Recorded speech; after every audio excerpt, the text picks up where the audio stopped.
Cari amici, benvenuti sul canale, benvenuti a questo nostro nuovo video qui su Planet Spin Fishing.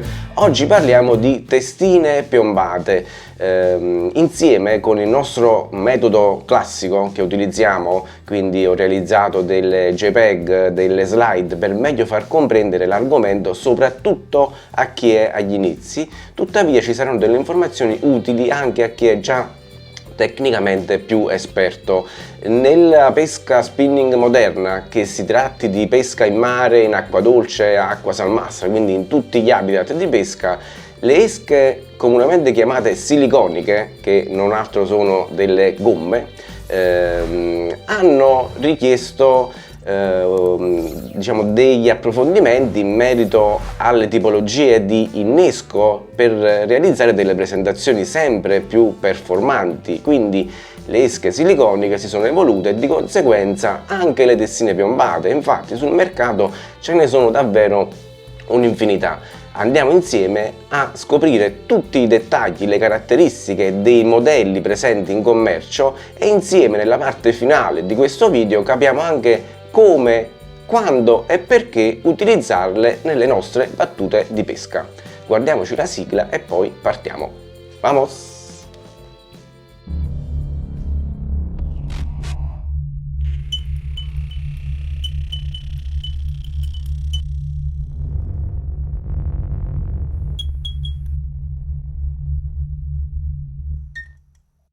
Testine piombate. Oggi facciamo un focus di attenzione in merito a questo argomento. Iniziamo con la nostra serie di slide che ho già preparato. Nella prima vediamo insieme gli argomenti di cui tratteremo in questo video. Parliamo dei modelli, delle caratteristiche delle testine piombate. Inoltre facciamo un focus di attenzione sui materiali e nella parte finale scopriamo insieme quando e soprattutto perché utilizzarle nelle nostre diverse battute di pesca. In questa slide vi mostro quelle che sono le caratteristiche principali della testina piombata, i dettagli. Ok, nella parte anteriore della nostra testina c'è la testa, che può avere una forma che poi vedremo insieme nel dettaglio analizzando i vari modelli. In tutte le testine è presente l'occhiello di testa dove va agganciato il moschettone o semplicemente va annodato il nostro filo. Altre caratteristiche importanti della testina piombata, che sceglieremo in base a diverse opzioni di utilizzo, è la lunghezza della testina piombata, l'ampiezza e la punta dell'amo. A secondo poi di alcune caratteristiche particolari possiamo trovare testine piombate realizzate con un filo metallico più o meno spesso. Partiamo con la definizione facendo anche un rapido riepilogo di quelli che sono i modelli presenti sul mercato. Ne elenchiamo quelli là principali, altrimenti la lista davvero sarebbe infinita. Cerchiamo di dare delle indicazioni soprattutto a chi è agli inizi. Quella più comune, più conosciuta è la testina rotonda, quindi la testina piombata rotonda è quella là che noi possiamo utilizzare anche nelle più svariate condizioni sia meteomarine per quanto riguarda le nostre battute di pesca in mare, ma anche per quanto riguarda la profondità, la corrente e tutti gli specchi d'acqua che vorremmo sondare con le nostre esche in gomma.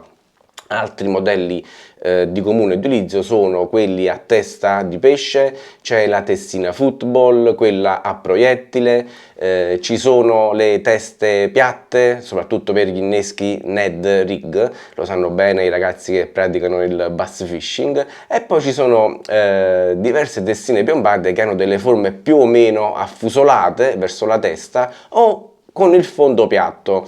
Ce ne sono davvero tante, quindi elencarle sarebbe davvero difficile e forse anche un po' annoiante, per cui ecco, queste qua sono quelle là base e da queste poi ci sono delle varie differenze che ne determinano l'utilizzo in determinate condizioni. Per ogni testina piombata, per ogni modello esistono le diverse dimensioni e le diverse grandezze che poi scopriremo quando e perché utilizzarle.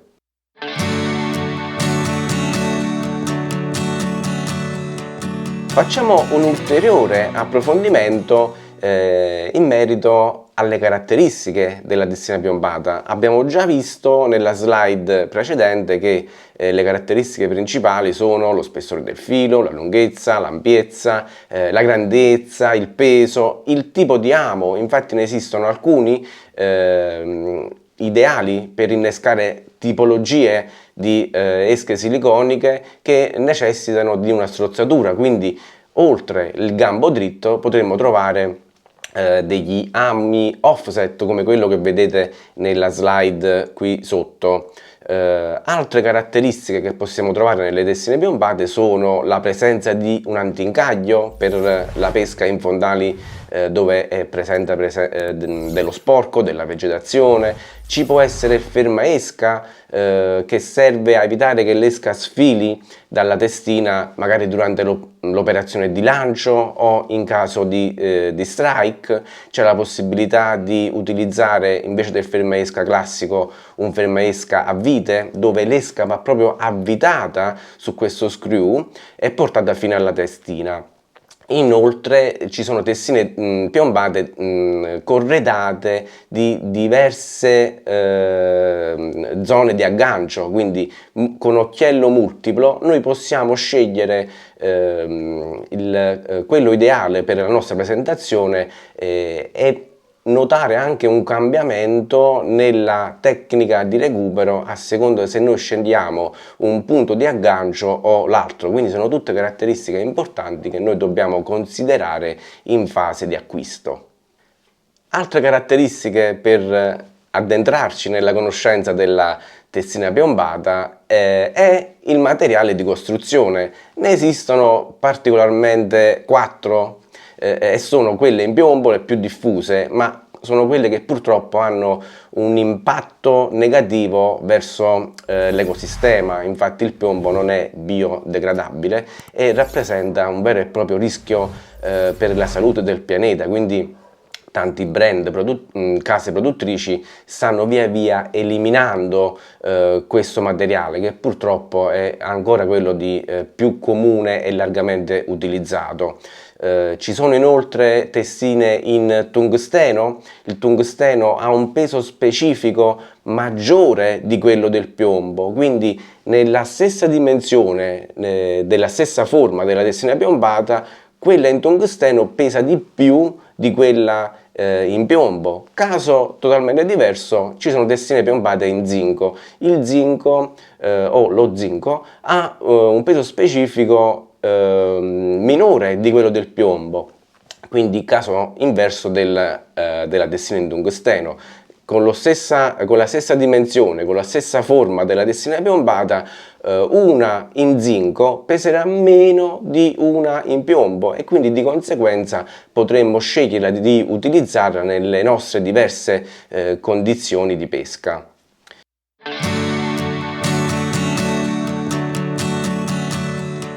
Passiamo adesso a quello che è un po' uno dei punti più importanti di questo video. Quando e soprattutto perché utilizzare alcune testine piombate invece di altre. Ci sono diversi fattori, diverse variabili che ne condizionano l'utilizzo. Sappiamo che noi che facciamo pesca spinning siamo in continua scelta, valutazione di quelle che sono le variabili di pesca che troviamo nei nostri spot, a prescindere se noi andiamo a pesca in mare, in acqua dolce o in acqua salmastra. Ci sono sempre dei dettagli e dei ventagli di scelta che molte volte ecco, ci fanno dannare perché magari non abbiamo quello che fa al caso nostro in quello specifico momento. Vediamo quali sono le opzioni di scelta particolari che ci indicano di utilizzare determinate tipologie di testine piombate, modelli di varia forma, dimensione e peso. Parliamo della fascia d'acqua. Pescare più in superficie o pescare nella mezz'acqua o più in profondità, più ci sarà corrente, più dovremo fare distanza, più dovremo alzare la grandezza, il peso, le dimensioni della nostra testina piombata e viceversa. Meno ci sarà corrente, meno dovremo lanciare lontano, più dovremmo fare una presentazione meno di impatto, quindi più finesse verso i predatori che cercheremo di insidiare, quindi dovremo scegliere quella delle dimensioni e della grandezza, dell'impatto minore. Anche la tipologia di esca che utilizziamo ci determina diciamo, la scelta di alcuni modelli rispetto ad altri. Per esempio, se noi utilizziamo il classico vermone, no? Per il bass fishing, potremo spaziare su diverse tipologie di testine piombate, dalla rotonda a quella a proiettile, dal football. Diciamo che si apre un ventaglio di scelta molto vasto. Invece, per quanto riguarda l'utilizzo degli shad o dei Minnov, quindi delle gomme che vanno a richiamare il classico pesce foraggio, sì, è vero, possiamo utilizzare diverse tipologie di testine piombate, però io credo che quelle a forma di pesce comunque hanno un richiamo maggiore e aumentano ancora di più il potere di somiglianza realistica verso quello che noi cerchiamo di presentare al nostro predatore. Anche in merito al predatore è molto importante la scelta della testina piombata adatta, quindi del filo, dello spessore della nostra, del gambo della nostra testina piombata, l'ampiezza e la lunghezza dell'amo. Altrimenti che cosa rischiamo? Rischiamo che molte volte, se noi utilizziamo un'esca molto generosa e abbiamo una testina piombata corta, il predatore attacca dalla coda la nostra presentazione e non riesce a prendere l'amo, quindi falsiamo quella che è proprio la nostra azione di pesca. Altre considerazioni in merito alla scelta delle testine piombate le possiamo fare in merito alla distanza di lancio da raggiungere. Più lontano dovremmo lanciare le nostre esche artificiali, ovviamente o saliamo di peso o scegliamo quelle di una forma aerodinamica, no? Per tagliare meglio l'aria e raggiungere più facilmente spot più lontani. Per presentazioni dove dobbiamo scatenare anche quell'istinto imitativo, no? Nell'esca che cerchiamo di presentare nel predatore, sceglieremo testine piombate a forma di pesce per annettere a presentazioni come i Minnov e gli shad. Invece per altre presentazioni come quelle dei vermoni classici per i black bass, per intenderci, vanno bene un po' tutte, soprattutto quella rotonda. Per il tipo di recupero che noi faremo dovremmo prestare delle attenzioni alla scelta e ovviamente anche alla dimensione della testina piombata. Per tecniche di recupero più lente oppure nei pressi del fondo possiamo scegliere quella rotonda. Per tecniche di recupero come il darting, che viene fatta con continue gercate verso l'alto, una sorta di light jigging, sono ideali quelle a triangolo, quelle affusolate, perché tagliano meglio l'acqua e quindi facilitano quei salti che vogliamo far interpretare alla nostra esca artificiale. Un'ultima indicazione la diamo in merito anche al fondale dove noi pescheremo. Più sarà sporco, più dovremmo fare delle attenzioni sia nella tipologia della testina piombata, quindi quella football, quella ideale per evitare incagli, o magari quella rotonda, oppure utilizzeremo quegli anti-incagli che sono molte volte indispensabili per pescare in spot dove c'è molto sporco sul fondale o tra la vegetazione.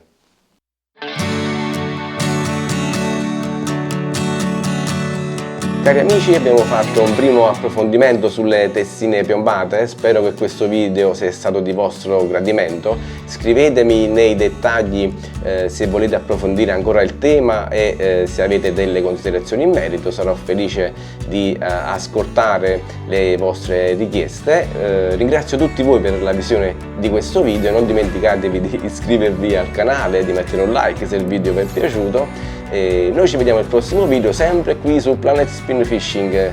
Alla prossima, ciao ragazzi!